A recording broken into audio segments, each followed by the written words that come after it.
जिंदगी की राहों में रंज गम के मेरे, जिंदगी की राहों में रंज गम के मेरे।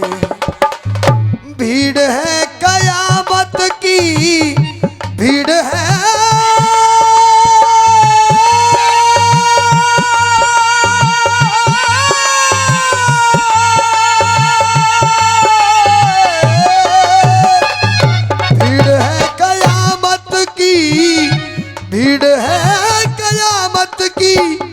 भीड़ है कयामत की और हम अकेले के गद्दी पे बैठे राम जी। बड़े हल्के हल्के 14 साल का वनवास काट के भगवान राम जब अयोध्या में वापस आए, राम का राजतिलक हुआ और प्रभु राम को गद्दी पर बैठा दिया। यहां से मेरे गीत की शुरुआत हो रही है, सुनिएगा आप। शंभू भैया, गीत हैं, टाइम पास नहीं है। बहुत से अखाड़ों के जो अच्छे गीत होते हैं 2 मिनट में खत्म हो जाते हैं। अखाड़े वाले पहले तो कहते हैं सुनो साहब एक बढ़िया गीत सुनाऊंगा, और जब बढ़िया चालू भयो तो 3 मिनट में खत्म, और बकवे को नंबर आया तो बाकी 1 घंटा में बकवास खत्म ना रही। लेकिन जो बढ़िया गीत होते हैं वो बढ़िया ही होते हैं। बढ़िया गीत कभी भी 10 मिनट से पहले खत्म ही नहीं हो सकता है, उसके लिए 10 मिनट कम से कम चाहिए। 3 नंबर के 3 गीत 3-3 मिनट में खत्म हो गए। गद्दी पे बैठे राम जी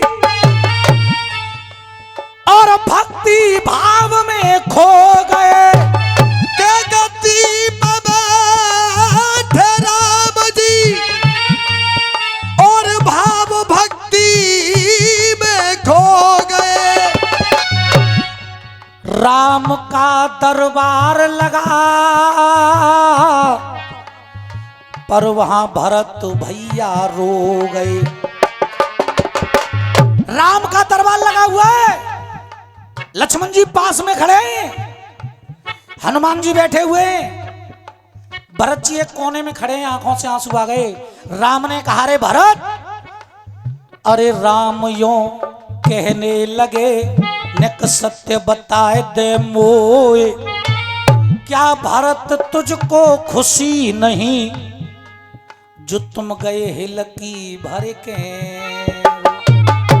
मेरे गद्दी पर बैठने की 14 साल के बाद अयोध्या आने की क्या भरत तुमको खुशी नहीं है? भरत ने कहा प्रभु अयोध्या वापस आने की सबसे ज्यादा खुशी मुझको है, मुझसे ज्यादा किसी को नहीं है। लेकिन आंखों में आंसू क्यों आए उसकी वजह है क्या? राम जी के पास में हृदय के पास में धर के धैर्य अपने मन में धैर्यवान बैठ गए। अरे धर के अपने धैर्य में धैर्यवान बैठ गए, धर के अपने धैर्य में धैर्यवान बैठ गए। अरे राम जी के पास में हृदय के पास में धर के धैर्य अपने मन में धैर्यवान बैठ गए। और शक्ति में कोई ऊपर ना, भक्ति में कोई ऊपर ना, राम राम जप के ये गुणगान बैठ गए। और गद्दी की आस में आज इनके पास में, गद्दी की आस में आज इनके पास में, आज इनके पास ऐसे विद्वान बैठ गए। पर हे राम मेरी आंखों में आंसू इसलिए हैं, क्यों? आज इनके पास ऐसे विद्वान बैठ गए। और तालियां चाहूंगा, अरे आज इनके पास ऐसे विद्वान बैठ गए। और प्रभु अरे धर के धैर्य अपने मन में धैर्यवान बैठ गए। इन चरणों का इंतजार किया मैंने 14 साल, आज इन चरणों में जी हनुमान बैठ गए। आज इन चरणों में हनुमान बैठ गए, आज इन चरणों में हनुमान बैठ गए। अरे मैं कितनी आस लगा कर बैठा था कि 14 साल के बाद मेरे भैया राम आएंगे तो मैं अपने भैया के चरणों में बैठ करके अपने भैया की सेवा करूंगा। लेकिन उन चरणों में आज हनुमान जी बैठ गए, मेरी जगह कहां है प्रभु? अरे अपने चरणों में तुमने मैं क्यों ना बिठाया हूँ। अपने चरणों में तुमने मैं ना बिठाया हूँ। अपने अपने चरणों में तुमने मैं क्यों ना बिठाया हूँ। और हे प्रभु राम, तुमने मुझे आज ये एहसास दिला दिया। कौन सा एहसास? अरे अपने चरणों में तुमने मैं क्यों ना बिठाया। और फिर बजाओगे तुम तालियां। अपने चरणों में तुमने मैं क्यों ना बिठाया हूँ। और मैं कल भी पराया था, मैं कल भी पराया था, मैं कल भी पराया था, मैं आज भी पराया हूँ। अपने चरणों में तुमने क्यों ना बिठाया हूँ। अपने चरणों में तुमने क्यों ना बिठाया हूँ।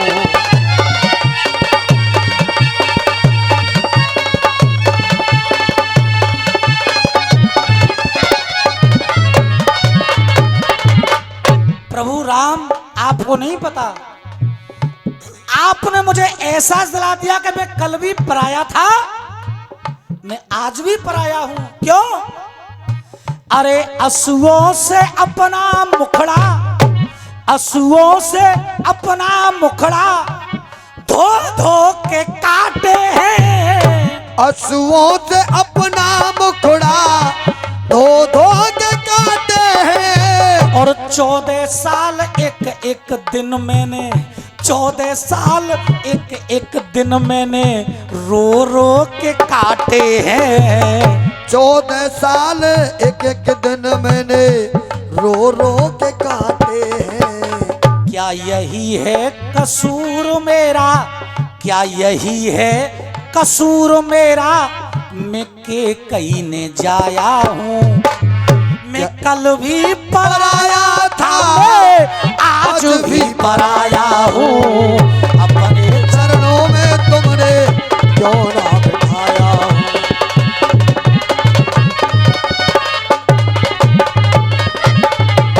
और हे भैया राम, क्या मेरा ये कसूर है कि मैं केकई का बेटा हूं?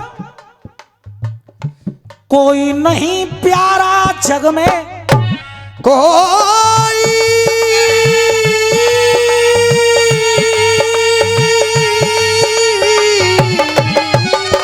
अरे कोई नहीं प्यारा जग में, सबसे प्यारा भाई है। और भाई के लिए मैंने ये, कि भाई के लिए मैंने ये गद्दी ठोकराई है। मुझे इस गद्दी पर बैठने का अधिकार था, और ये अधिकार मुझे 3 लोगों ने दिया था। पिता ने कि भरत गद्दी पर बैठ सकता है क्योंकि मां का वचन है, मां ने। और जब चित्रकूट से तुम्हारे चरण खड़ामूल लेकर के मैं वापस आया था, तो भैया आपने भी मुझे आज्ञा दी थी कि गद्दी पर बैठ करके राज्य चलाना। लेकिन मैंने, अरे भाई के लिए मैंने गद्दी ठोकराई है। और चरण खड़ा मुँह तुम्हारे, मैं चरण खड़ा मुँह तुम्हारे सर पे धर के लाया हूँ। चरण खड़ा मुँह त्यारे सर पे धर के लाया हूँ। और मैं कल भी पराया था, मैं कल भी पराया था, मैं कल भी पराया था, आज भी पराया हूँ।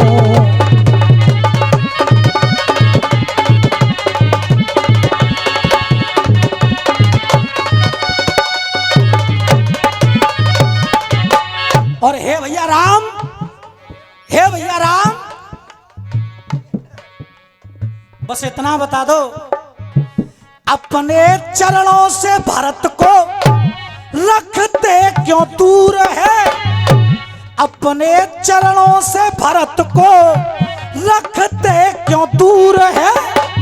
बस इतना बता दो राम, बस इतना बता दो राम, मेरा क्या कसूर है, इतना बता दो राम, मेरा क्या कसूर है। अरे अपने गले से तुमने, अपने गले से तुमने मैं क्यों ना लगाया हूँ, अपने गले से तुमने क्यों ना लगाया हूँ।